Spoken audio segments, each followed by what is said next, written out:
अस्सलामुअलैकुम। मोहम्मद अज़हर सिद्दीक अपने programme political diaries के साथ हाज़िर खिदमत है। 2 अगस्त 2024 अगस्त का महीना, और मैं बार बार कह रहा हूँ अगस्त और सितंबर फैसला कौन है फॉर्म 45 और 47 के हवाले से। अब इसमें मखसूस नशिस्तों पर भी अमल दरामद आप ऐड कर लें और नवंबर तक इस हुकूमत को जाता दे रहा हूँ। हामिद मीर अक्टूबर की बात कर रहे हैं, मैं पहले दिन से ये बात कर रहा हूँ और चीज़ें बहुत तेज़ी से आगे जा रही हैं। अब रह कुछ नहीं गया, हुकूमत वक्त ने या इस्टेब्लिशमेंट ने, अब तो ख्वाजा आसिफ को तो माफ़ी मांगनी चाहिए ना कौम से। अप्रैल 2019 आज से वो बात नहीं कर रहे, लेकिन आज उससे 2 हाथ वो आगे जा चुके हैं। उन्होंने जनरल फैज़ हमीद पे कहा कि उन्होंने पाकिस्तान तहरीक इंसाफ की हुकूमत को गिराने के लिए और बहुत सी बातें की हैं। इतना अरसा वो खामोश रहे, तो क्या ये कोई कौमी राज तो नहीं है? लोग कहते हैं आर्टिकल 6 का मुकदमा दर्ज होना चाहिए, क्या ये बगावत नहीं है? और क्या आपने अपना एस्टैब्लिशमेंट के साथ मिलकर हुकूमत गिराने की साजिश आपने अप्रैल में ही रख दी थी? अच्छा, कुछ कड़ियों से मिलाते हैं तो बात भी तो कुछ समझ में आती है ना। अप्रैल 2019 और नवंबर 2019 में नवाज शरीफ जो बीमार था, सजा याफ्ता था, मुल्क से बाहर जाने की इजाज़त मिली और उसकी ना ये भी रिकॉर्ड की बात है, इल्ज़ाम लगता रहा। जैसे शाह जमील ने कहा, लोग भी कहते हैं कि जिस बेंच ने ये इजाज़त दी थी उनके एस्टैब्लिशमेंट से बहुत रवाबित है। पता नहीं ये दुरुस्त है, ये सही है या गलत है, लेकिन ये बातें होती। लेकिन एक बात तो है कि वो जैसा ऑर्डर पास हुआ, यानी अरबों रुपए की छोटी मांगी गई, उसको 50 रुपए में रिप्लेस कर दिया गया। इल्ज़ाम लग रहा है पाकिस्तान तहरीक इंसाफ ने नहीं इजाज़त दी है उनको। इजाज़त दी तो कैप ऐसे लगाए थे कि जब तक वो पूरा ना करे, लेकिन क्या किया? अगर वो कैप लगे होते अरबों रुपए के तो फिर अरबों रुपए में आना पड़ना था, लेकिन उसको 50 रुपए के और फिर उस 50 रुपए के स्टैम्प पे अमल दरामद किसने किया? हमने रिकॉर्ड में देखा, वो इश्तिहारी हो गए। हमारी एम्बेसी या हाई कमीशन बायोमेट्रिक करती रही और पकड़ा नहीं उसको, वरना आज जाके तो दिखाए ना इश्तिहारिया एम्बेसी के अंदर, पकड़ ना बिठा लें उनको, डिपोर्ट ना कर दें उनको। ये एक नॉर्मल सी बात है, एक नॉर्मल सा एक प्रोसीजर है, ये चला आ रहा है। लेकिन ये ज्यादती है इस सारे प्रोसेस के अंदर, ये हो रहा है। ख्वाजा आसिफ अब नवाज शरीफ देकर चुप के बैठ गया। वो आओ सामने भाई, बताओ कौम को, वोट को इज्जतों का बयानिया बेवकूफ बनाते रहे जनरल बाजवा और जनरल फैज हमीद के बारे में क्या क्या बातें करते रहे। तो आज वो भी जवाब दे ना कि जिन पे इल्जाम आ रहे हैं ना, जनरल फैज हमीद को आना चाहिए, लेकिन इनडायरेक्ट तरीके से जवाब तो दे रही है। लेकिन बातें देखें ना, अब यहाँ हुकूमत वक्त में है और 2019 का, और इमरान खान साहब की हुकूमत देखें अगस्त 2018 में आई और 8 महीनों में फैसला हो गया। जो ये कहते थे कि इमरान खान जो है ना एस्टैब्लिशमेंट के सर पे आए हैं, तो अगर एस्टैब्लिशमेंट के सर पे आए, लेकिन चहीता तो नवाज शरीफ रहा है ना। और देखिए जब मर्जी उसको निकाल के ले जाते हैं, वापस ले आते हैं, अवाम बेवकूफ़ इसी तरह बनती रहती है। इस निज़ाम का हिस्सा जो है हम सब, क्या इस पर भी जुडिशल इंक्वायरी नहीं होनी चाहिए? क्या इस पर तहकीक नहीं होनी चाहिए? क्या इस पर मंतकी अंजाम पे नहीं जाना चाहिए चीज़ों को? यानी इमरान खान जो साइफर या ऑपरेशन रजीम चेंज है, अगर देखा जाए तो ख्वाजा आसिफ ने तो सच साबित कर दिया। लेकिन रिकॉर्ड में हम देखते रहे हैं कि जिस तरह तहरीक अदम एतमाद आई, जिस तरह लोग मैनेज हुए, जिस तरह धरना निकला, जिस तरह लोगों को फिर वफादारियाँ खरीदी गई।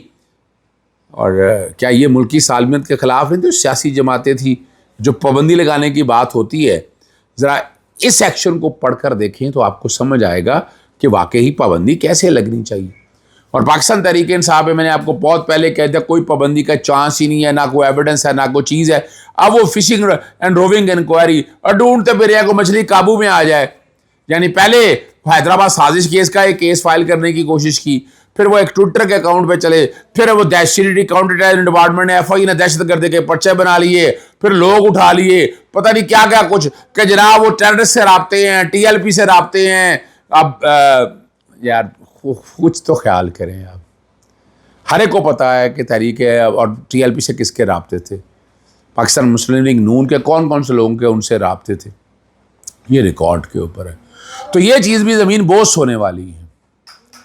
कुछ लोगों का एक सवाल, मैं जैसे अपना अरशद शरीफ के बारे में बाद में बात करता हूँ कि तोशा खाना के केस के अंदर जो है ना वो आर्गूमेंट ठीक नहीं हो सके। देखिए वो बुनियादी तौर पर रिमांड चैलेंज किया। क्या किया? रिमांड।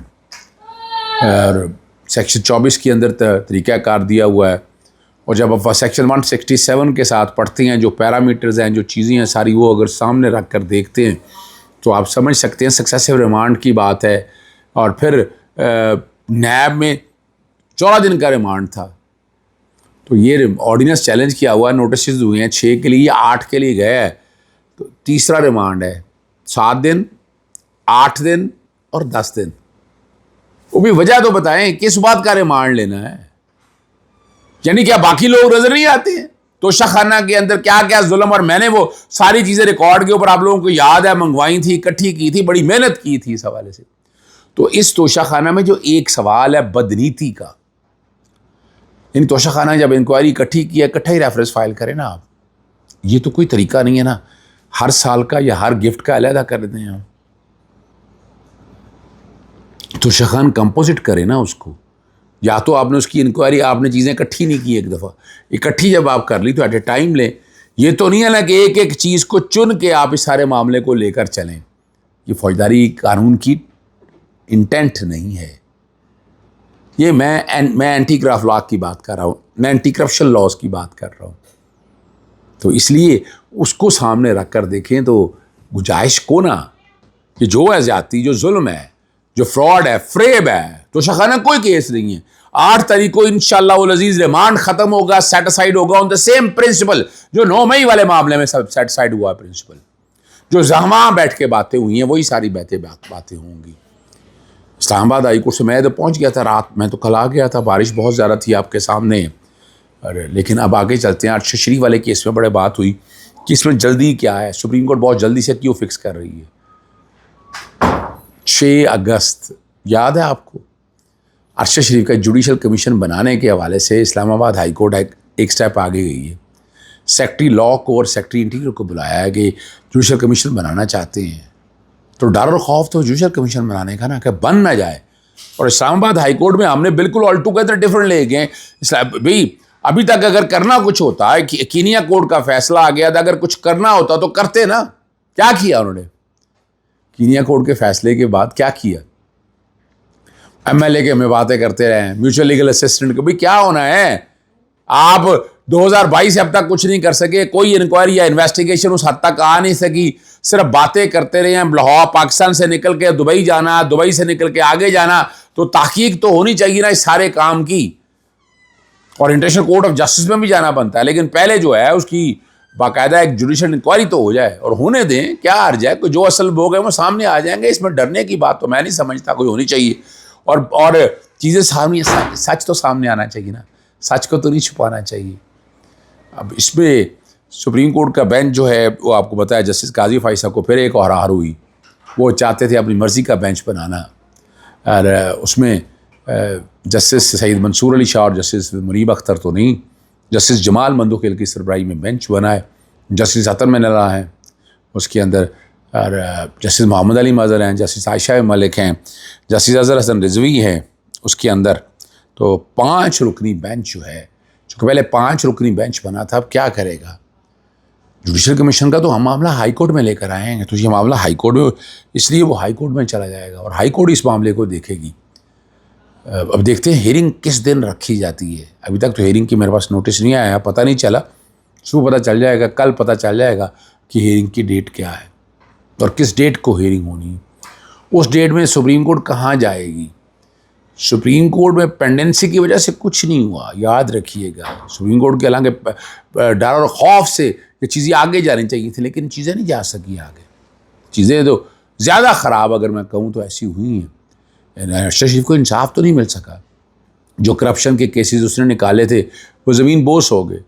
इतनी तहकीक किया करते थे और एक एक चीज़ सामने रखा करते थे, कहाँ है आज? आज कहाँ खड़े हैं? सवाबी के जलसे के लिए आखिर में तैयारी चल रही है। 5 तारीख को सवाबी का जलसा होना और फ़कीदुल मिसाल होगा, बहुत बड़ा जलसा होगा। जितने लोग मैक्सिमम वहाँ पहुँचे, आपकी स्ट्रेंथ है, और आप यूँ समझिएगा कि आप लीडर को लेने के लिए निकले हैं। और लीडर को बाहिफाजत लेके आना है।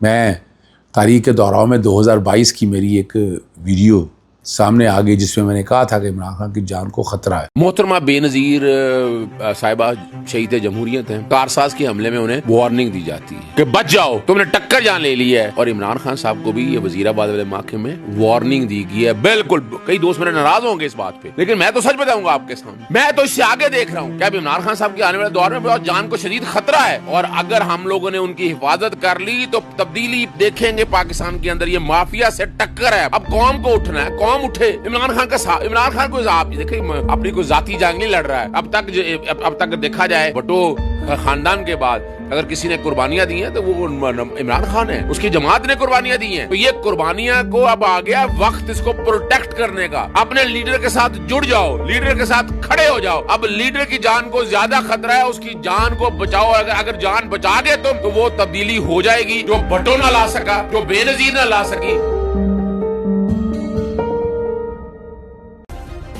सब्सक्राइब करें और वजीराबाद के वाक़े के बाद और आज भी देखे मैं उसी बात पे ठहरा हुआ हूँ। इजाज़त चाहता हूँ। अस्सलाम वालेकुम, अल्लाह हाफ़िज़। पाकिस्तान जिंदाबाद।